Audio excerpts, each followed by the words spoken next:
मेरा नाम फरहीन है। मेरी उम्र 12 साल थी। मैं बहुत कम उम्र थी, जवानी की दहलीज पे कदम रख रही थी जब मैंने अपने आप को देखा कि मेरे अंदर निस्वानी हुस्न बहुत ज्यादा था। मेरी माँ बहन भी मुझे बातें सुनाया करती थी। मेरी छोटी सी उम्र में ही मुझे इतना बड़ा दुपट्टा दिया करती थी। मैं उस दुपट्टे को संभाल नहीं पाती थी और दुपट्टा अक्सर मुझसे इधर उधर गिर जाता तो मेरी अम्मी मेरे मुंह पे थप्पड़ मारती और मुझे डांटती। मैं हैरान हो रही थी कि आखिर मुझे क्यों मार पड़ रही है, मैंने क्या किया है। मेरी और भी बहनें थी। मैं अपनी बहनों में सबसे छोटी थी।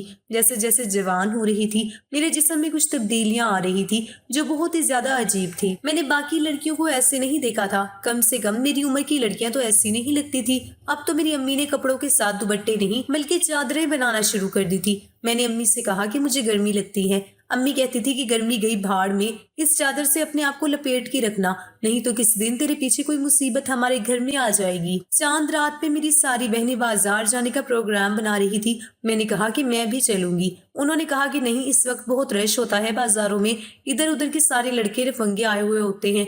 मैंने कहा तो क्या हुआ, रश में तो मजा आता है, मैंने भी अपने लिए चूड़ियां और चीजें लेनी है। मेरी बहन ने कहा कि तुझे लेकर जाएंगे तो शहर के सारे लड़के तेरी तरफ देखना शुरू कर देंगे और हमें शर्मिंदा नहीं होना, तू घर बैठ, हम तेरे लिए सामान ले आएंगे। मैं अपने कमरे में चली गई और फूट फूट कर रोने लगी। जाकर आईने के सामने खड़ी हो गई, खुद को देखने लगी। मेरा क्या कसूर था? अगर मैं ऐसी थी तो बहुत से ऐसे लोग होते हैं जिनके साथ इस तरह के मामलात होते हैं। किसी का कद छोटा होता है, किसी का कद जरूरत से ज्यादा लंबा होता है, तो किसी के जिस्म में चर्बी ज्यादा होती है और कोई बहुत पतला होता है। अगर मेरा निस्वानी हुस्न ज्यादा था तो इसमें मेरा क्या कसूर था? मेरी अम्मी मुझे मेरी पसंद की कोई चीज भी खाने नहीं देती थी। मुझे इमली अचार खाने का बहुत शौक था, लेकिन वो ये सारी चीजें मुझसे दूर रखती थी। वो कहती थी पहले ही तूने अपना क्या हाल बना रखा है, अगर खट्टी चीजें खाएगी तो तू और भी बड़ी भैंस बन जाएगी। अपनी अम्मी के मुंह से ये लफ्ज सुनकर मुझे अच्छा नहीं लगता था, लेकिन जब मेरी बहनें मुझे भैंस और गाय कहकर बुलाती तो मुझे बहुत गुस्सा आता। एक दिन मेरी एक कजन ने मुझसे बहुत ही उल्टी बात कर दी। उसने कहा कि जो तुम्हारा हाल हो रहा है ना, तुम्हें मिल्क पैक वाले उठाकर ले जाएंगे। ये बात सुनकर तो मैं गुस्से से लाल पीली हो गई, उससे लड़ने के लिए खड़ी हो गई और मेरा दुपट्टा गिर गया। हम लोग एक कजन की शादी में थे। सब लोग मुझे देख के हैरान हो रहे थे। लोगों ने मेरी अम्मी से सवाल करना शुरू कर दिया कि आप लोग सबसे दूर दूर रहते हैं, ज्यादा आना जाना भी नहीं करते, और इसको तो आप कभी भी कहीं लेकर नहीं जाती कि कहीं कोई ऐसा मामला तो नहीं है कि इसकी पहले शादी हुई है और आप लोगों ने किसी को बताया नहीं और ये तलाक लेके वापस आ गई है। मेरी अम्मी ने कहा कि आप कैसी बातें कर रही हैं, मेरी बेटी की शादी नहीं हुई है, ऐसा कुछ नहीं हुआ है। बस उस दिन के बाद से तो मेरी अम्मी ने मुझे किसी भी शादी में लेकर जाना ही बंद कर दिया। और ये वही उम्र थी कि जब शादियों में जाने का इंसान को बहुत शौक होता है कि तैयार होकर अच्छे कपड़े पहनेंगे, सबको देखेंगे, सलाम दुआ करेंगे, खाना पीना होगा। लेकिन मेरी अम्मी ने अब मुझे कहीं भी ले जाने से तौबा कर ली थी। आहिस्ता आहिस्ता मैं जवान होने लगी तो मेरी मुसीबतें और भी ज्यादा बढ़ने लगी। मेरी अम्मी को हर 4 महीने बाद मेरे कपड़े बनवाने पड़ते थे। अब तो वो मेरे कपड़ों के अंदर इतना कपड़ा रखती कि अगर मुझे कपड़े तंग हो जाए तो वहीं से सिलाई करके कपड़ों को खुला कर दे। वो कहती थी कि तेरे बाप की थोड़ी सी तनख्वाह है और मैं तेरे लिए हर 4 महीने बाद नए कपड़े नहीं बनवा सकती। मेरे कपड़े बहुत जल्दी फट भी जाते थे और एक ही जगह से फटते थे। मेरी एक बहुत अच्छी दोस्त थी जिसका भाई बाहर के मुल्क में होता था। मैंने उससे अपना मसला बताया। उसने कहा कि एक दवाई होती है, गोलियां होती है, उनसे ये मसला हल हो जाता है। अगर तू वो गोलियां खा लेगी तो तेरा निस्वानी हुस्न कम हो जाएगा और तू भी आम लड़कियों की तरह नॉर्मल हो जाएगी। ये बात मेरे दिमाग में बैठ गई थी कि मैं नॉर्मल नहीं थी। मैंने उससे कह दिया कि वो मेरी मदद करे, मुझे किसी तरह वो गोलियां मंगवा के दे दे, मैं उसे पैसे दे दूंगी। उसने कहा कि पैसों की कोई बात नहीं है, मैं अपने भाई से कह दूंगी। मैंने कहा कि तुम्हारा भाई सवाल नहीं करेगा?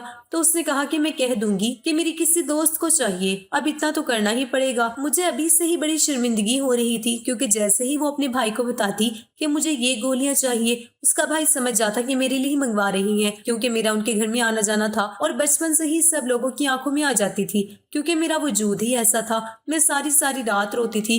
कहने को मेरी 4 बड़ी बहनें थी। बड़ी बहनें भी माँ की जगह होती हैं, लेकिन उन्होंने कभी मेरे साथ कोई अच्छी बात नहीं की थी। मेरी एक बहन की मंगनी हो चुकी थी, 2 बहनों की शादी हो गई थी, घर में रिश्ते आने लगे। मेरी एक बहन शादी नहीं करना चाहती थी, वो पढ़ाई कर रही थी। उसने कहा कि मैं पहले 16 जमातें पढ़ूंगी फिर शादी करूंगी, और उसने कहा कि आप फरहीन की शादी करवा दें।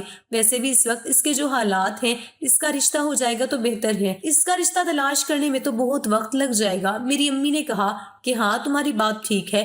मैंने कहा कि अम्मी, मैं शादी नहीं करना चाहती। अम्मी ने कहा कि और क्या तू पढ़ना चाहती है? पहले ही स्कूल कॉलेज में तेरी वजह से हमें भी बातें सुनने को मिलती हैं और तुझे भी। अब तू क्या चाहती है कि मैं तुझे नौकरी करने भेजूं ताकि सारा माशरा तुझ पे हंसे और हमारी भी हर जगह रुसवाई हो? मैंने कहा कि अम्मी अगर मैं इतनी बुरी हूँ तो मुझे जान से मार दे।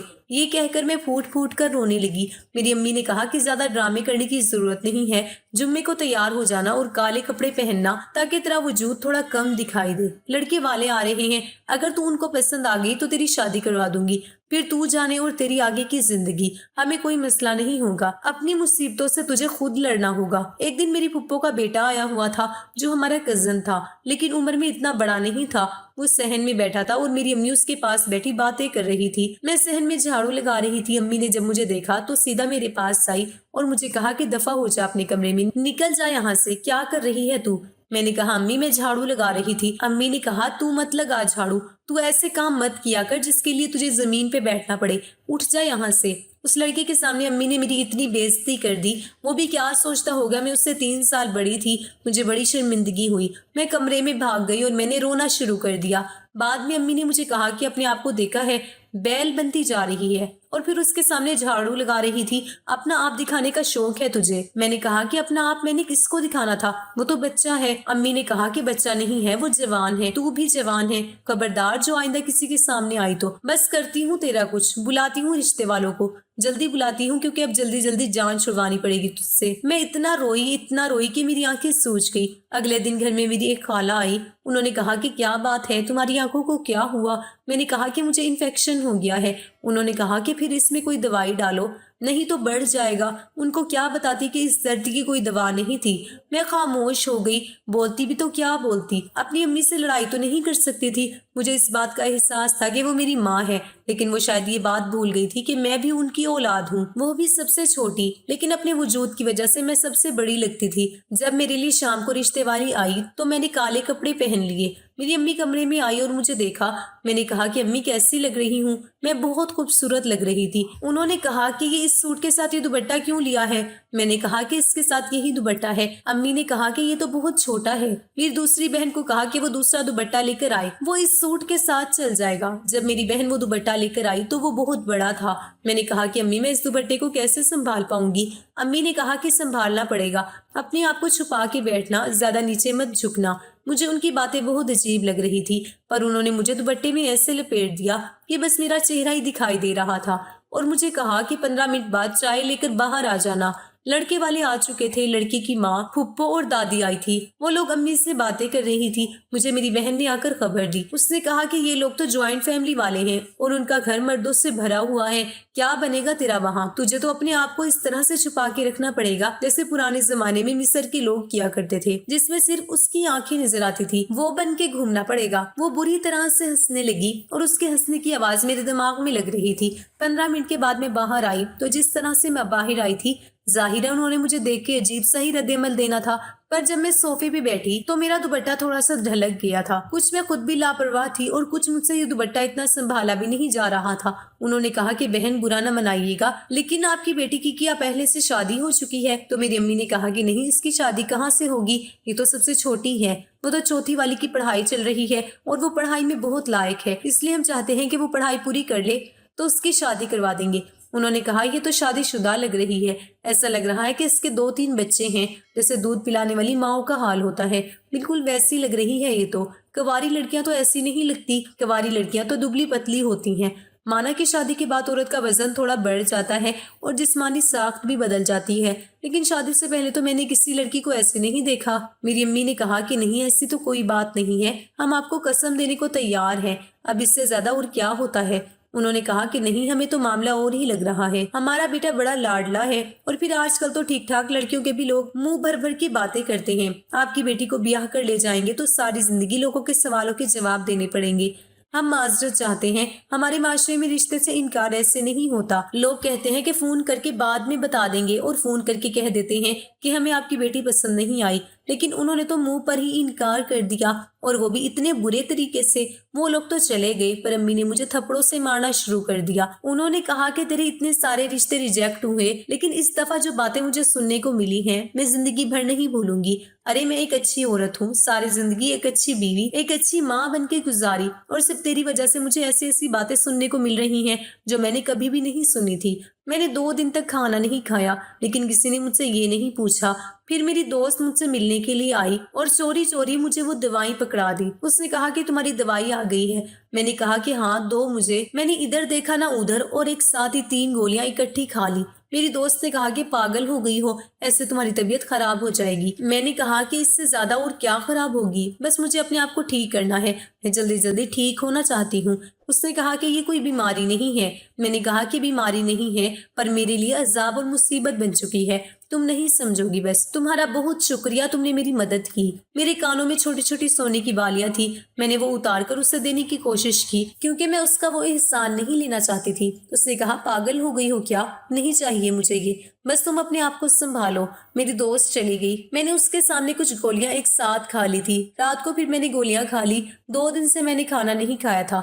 میں باہر نکلی تو میری طبیعت خراب ہو گئی اور میں بے ہوش ہو گئی۔ جب مجھے ہوش آیا تو میں اپنے کمرے میں تھی۔ مجھے پتا چل گیا کہ شاید میں بے ہوش ہو گئی تھی کیونکہ میں نے کھانا نہیں کھایا تھا۔ چلو اب تو میرے گھر والوں کو مجھ پہ تھوڑا رحم آ جائے گا، کیونکہ میری طبیعت اتنی بری ہو گئی تھی کہ میں اپنی ہوش و حواس سے ہی بیگانی ہو گئی تھی۔ لیکن جیسے ہی میری امی میرے کمرے میں آئی، انہوں نے میرے منہ پہ رکھ کے تھپڑ دے مارا۔ میں حیران رہ گئی کہ میں بستر میں پڑی تھی، میری حالت ابھی بھی غیر تھی۔ انہوں نے یہ کیا کیا؟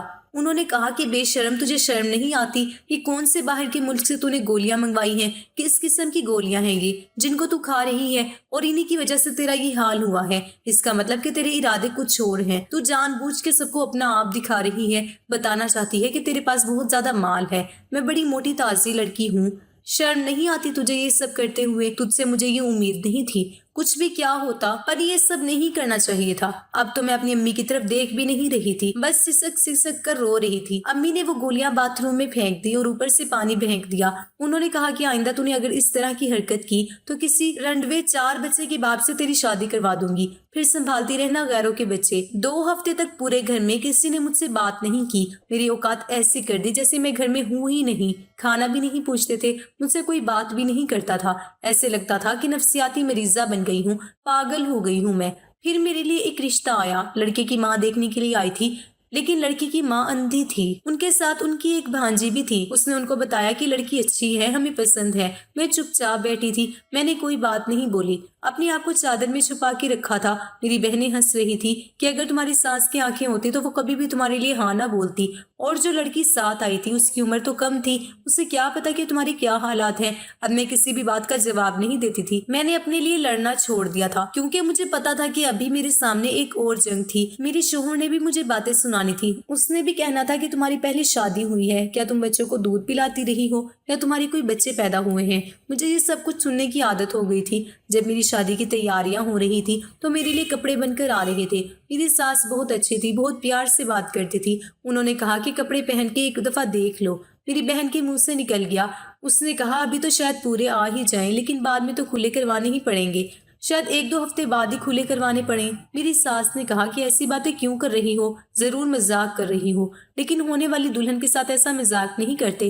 ہونے والی دلہن پہ اللہ کا بڑا کرم ہو رہا ہوتا ہے، اس کی شادی ہو رہی ہوتی ہے، جب وہ رخصت ہوتی ہے، جب وہ اپنے گھر میں قدم رکھتی ہے، اس ٹائم وہ جو بھی دعا کرے پوری ہو جاتی ہے۔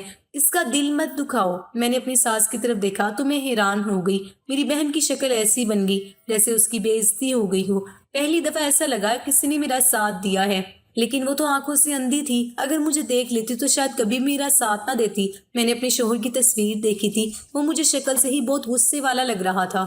اب مجھے ڈر لگنے لگا تھا، اور میری ساس نے بھی بتایا تھا کہ میرا ایک ہی بیٹا ہے، بہت زیادہ جذباتی ہے، جلدی غصہ ہو جاتا ہے، اس لیے کوئی اچھی سے صبر کرنے والی لڑکی چاہیے تھی۔ میں رخصتی میں بالکل خاموش تھی، ایسا لگتا تھا جیسے کوئی زندہ لاش ہے۔ اب میں اپنے کمرے میں بیٹھی تھی، آج میری سہاگ رات تھی، شوہر آنے والا تھا، مجھے پتا تھا کہ وہ بھی مجھے دیکھ کر الٹی سیدھی باتیں کرے گا، پر مجھے سننی ہوگی اور ساری زندگی یہ سب کچھ برداشت کرنا ہوگا۔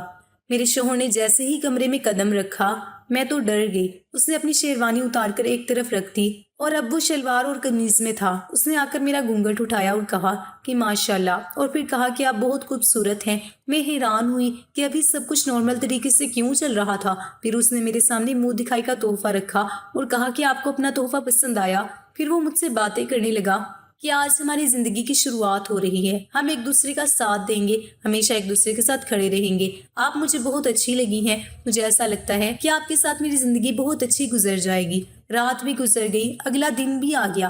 मेरा शोहर अभी तक नॉर्मल था, फिर किसी से फोन पर बात कर रहा था। शायद कोई उससे शादी की मुबारक दे रहा था। मैंने उसकी बातें सुन ली। वो बदले में कह रहा था कि अल्लाह का बहुत करम है, बहुत अच्छी हमसफर मिली है, बहुत खूबसूरत है, बहुत खुश हूँ मैं उसके साथ। मुझे ऐसा लगता है कि मेरी जिंदगी बहुत अच्छी गुजरने वाली है। ऐसी औरत तो हर मर्द को चाहिए होती है। मेरे तो ख्वाब पूरे हो गए। मैंने हमेशा से ऐसी ही बीवी मांगी थी जो इतनी ही खूबसूरत हो, और फिर बीवी आपकी पसंद की हो तो जिंदगी तो अच्छी गुजरती है ना। मैं हैरान हुई कि मैं उसकी पसंद की हूँ और उसको ऐसी बीवी चाहिए थी। शादी के 3 दिन बाद मेरी अम्मी ने हम लोगों की दावत रखी। मैं अपने शोहर के साथ घर में दाखिल हुई तो मेरी अम्मी ने फौरन मुझसे पूछा, ये कैसे कपड़े पहन रखे हैं, ऊपर कोई बड़ा दुपट्टा करना था। मैंने कहा कि इसकी जरूरत नहीं है, जो दुपट्टा है सूट के साथ था वो मैंने अच्छे तरीके से किया हुआ है और मेरे शोहर को ऐसे ही पसंद है। अम्मी ने मुझे हैरान होकर देखा। उन्होंने कहा कि तेरा शोहर तुझे 1 हफ्ते में वापस छोड़ देगा। मैंने कहा कि 1 हफ्ते में क्या, पूरी जिंदगी भी नहीं छोड़ेगा। मेरे शोहर ने मेरी अम्मी को देखा तो कहा कि क्या बात है आंटी, कोई परेशानी है। उन्होंने कहा कि नहीं बेटा, हम खाना खाने बैठे तो मेरी बाकी बहनें भी मौजूद थी। मेरे शोहर ने उनके सामने मेरी बहुत तारीफें की। उसने कहा कि जब से फरहीन मेरी जिंदगी में आई है मेरी तो जिंदगी मुकम्मल हो गई है। मैं बहुत खुश हूँ। वो मेरा बहुत ख्याल रख रहा था। हम लोगों ने एक ही प्लेट में खाना खाया। फिर वो मुझे बाहर घुमाने फिराने ले गया। उसने मुझे कोई बड़ी चादर ओढ़ने का भी नहीं कहा। उसके पास गाड़ी थी। उसने कहा गाड़ी में ही तो बैठना है। बहुत अच्छे तरीके से पेश आ रहा था। बार बार मेरी तरफ देखकर मुस्कुराता था। मुझे मेरे कान में कोई बात कहता, फिर हम दोनों हंसते। कभी मुझे फोन में हमारी शादी की कोई तस्वीर दिखाता। मेरी अम्मी और मेरी बहनें ये सब कुछ देख रही थी और उनके चेहरे अजीब बने हुए थे। वो हैरान हो रही थी कि उसका शोहर तो उसको हाथ का छाला बना के रख रहा है। और ये सिर्फ शादी के शुरू में ही नहीं हुआ था। आज हमारी शादी को 5 साल हो गए हैं और अल्हम्दुलिल्लाह मेरे 2 बच्चे हो गए हैं। और आज भी मेरे शोहर का रवैया मेरे साथ वैसा ही है। हम लोग बहुत खुश हैं। शायद मर्दों को इन सारी बातों से फर्क नहीं पड़ता और उनको यही सब कुछ अच्छा लगता है। अल्लाह का शुक्र है कि मेरी माँ और बहनों ने तो मेरे दिल पे बहुत जख्म लगाए, पर मेरे शोहर ने वो सारे जख्म भर दिए। मुझे अच्छा शोहर मिल गया जो मेरा बहुत ख्याल रखता है और उसने आज तक कभी मुझे ऐसी कोई बात नहीं की जिसकी वजह से मुझे अपना आप छोटा या कमतर महसूस हो। मैं उसके साथ बहुत खुश हूँ। उसकी माँ एक अच्छी औरत है और उसकी माँ ने उसकी तरबियत बहुत अच्छी की है। उसे औरत की इज्जत करने वाला मर्द बनाया है और ये कोई छोटी बात नहीं है। दोस्तों, वीडियो कैसी लगी कमेंट करके ज़रूर बताएं। अगर स्टोरी अच्छी लगी है तो इसे लाइक ज़रूर कीजिएगा और हमारे चैनल को सब्सक्राइब कर दीजिएगा ताकि अगली आने वाली वीडियो का नोटिफिकेशन बर वक्त आपको मिल सके। शुक्रिया। अल्लाह हाफिज़।